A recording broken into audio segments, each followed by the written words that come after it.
Bro ഒന്നും പറഞ്ഞില്ല. അവര് ശരിക്കും പറഞ്ഞാൽ ഒന്നും വ്യക്തമായിട്ട് പറഞ്ഞിട്ടില്ല.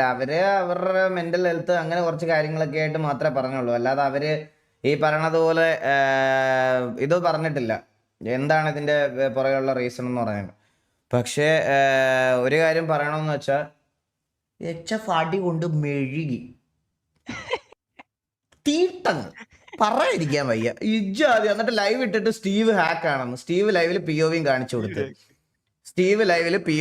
കൊടുത്ത് സ്റ്റീവ് ഹാക്ക് എന്ന് ഇന്നത്തെ സ്റ്റീവിന്റെ പിക്ക് ഹാക്ക് ആണെന്ന്. Skill issue bro, skill issue. HFൽ ആരൊക്കെ ആയിരുന്നു? ആർച്ചർ, വേറെ ആരായിരുന്നു? വേറെ ഏതൊരു കുണ്ണയും കൂടെ മറ്റേ ഹാക്കിന് പിടിച്ചായിരുന്നു.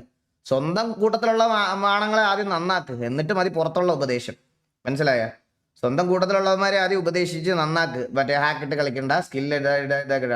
ഗ്യാങ് ഹൗസിൽ കയറി അടിച്ചു.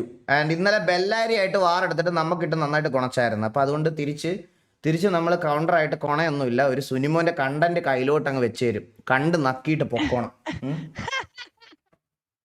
ഇല്ല, ഞാൻ പറഞ്ഞ മറ്റേ ഹേറ്റ് പറഞ്ഞു എന്നൊന്നും ഞാൻ നോക്കത്തില്ല. ഹേറ്റ് തന്നെ പറയണം. ഹേറ്റ് ഡിസേർവ് ആയിട്ടുള്ള പുണ്ടച്ചുകൾ ഹേറ്റ് തന്നെ പറയണം, അല്ലാതെ അതിന്റെ അപ്പുറത്ത് വേറെ വർത്താനം ഒന്നുമില്ല. അപ്പൊ മെയിൻ ആയിട്ട് സെർവറിൽ നിന്ന് ഇപ്പൊ ഇറങ്ങിയപ്പം ഇപ്പൊ സെർവർ അവര് നിർത്തിയെന്ന് പറഞ്ഞപ്പം സെർവർ അവര് നിർത്തി എന്നുള്ളൊരു ഇത് കൊണ്ടുവന്ന് ഇപ്പൊ അവരിങ്ങനെ സെർവർ നിർത്തിയെന്ന് പറഞ്ഞപ്പം ഉടനെ എന്തിനാ ബ്രോ സെർവർ നിർത്തുന്നേ, ഇവിടെ പ്രശ്നക്കാരായിട്ടുള്ള ആൾക്കാരെ പറഞ്ഞു വിട്ടാ പോരെയെന്ന്. ആരൊക്കെയാ പറയുന്നതെന്ന് അറിയോ?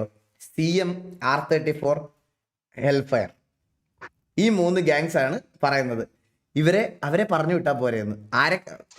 ഇന്ന് ഹെൽഫയർ, ഇന്നലെ R34, മെനിഞ്ഞാന്ന് CM. 3 പേർക്കും നല്ല പ്രശ്നമുണ്ട് കേട്ടോ. നമ്മളോട് നല്ല പ്രശ്നമുണ്ട്.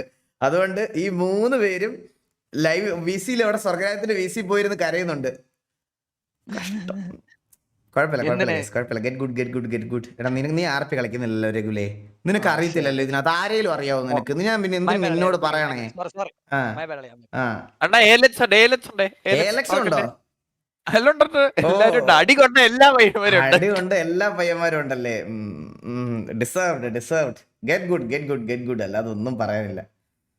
ആൻഡ് ഇന്നത്തെ ഒരു അനൗൺസ്മെന്റ് ഉണ്ടായിരുന്നു. Damu PP back to lineup announcement ഇടുകയും സെർവർ ഷട്ട് ഡൗൺ ആവുകയും ഒരുമിച്ചായിരുന്നു.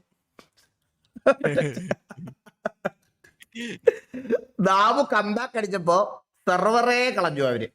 ദുബായിക്ക് എന്നാ തിരിച്ചു പോയത്? ഗെയിമിംഗ് റൂം ഒക്കെ നാട്ടിലല്ലേ? എന്തെങ്കിലും പേഴ്സണൽ ഇഷ്യൂ ആണോ? ജസ്റ്റ് ചോദിച്ചതാണ് കേട്ടോ. Movie scenes bro 150 rupees. ഞാൻ ഓൾറെഡി പറഞ്ഞല്ലോ ബ്രോ, ഞാൻ ഇവിടെ ഫ്രീലാൻസ് ആയിട്ട് വർക്ക് ചെയ്യുവാണെന്ന്. ഞാൻ എന്നാ അത് കണ്ട് ഇവിടെ പേഴ്സണൽ ഇഷ്യൂവിന് ദുബായി പോയിട്ട് കാര്യമില്ലല്ലോ.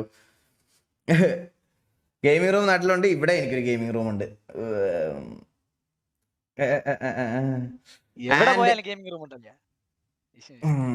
അതെ. Phoenix second bro, thank you so much Chota sponsorship. കാരണം RDR കഴിഞ്ഞ് ഗോസ്റ്റ് ഓഫ് ദുഷിമ RDR കഴിഞ്ഞാൽ ഞാനൊരു ചലഞ്ച് അക്സെപ്റ്റ് ചെയ്യാൻ പോണ് ഗൈസ്. RDR കഴിഞ്ഞാൽ ലൈവില് നമ്മൾ ഇത് തീർക്കാൻ പോണ്, എൽഡൻ റിംഗ് ലൈവില്. എല്ലാരും പറഞ്ഞ് ഭയങ്കര പാടാണ്, കളിക്കാൻ പറ്റത്തില്ല, ഭയങ്കര പാടാണ്.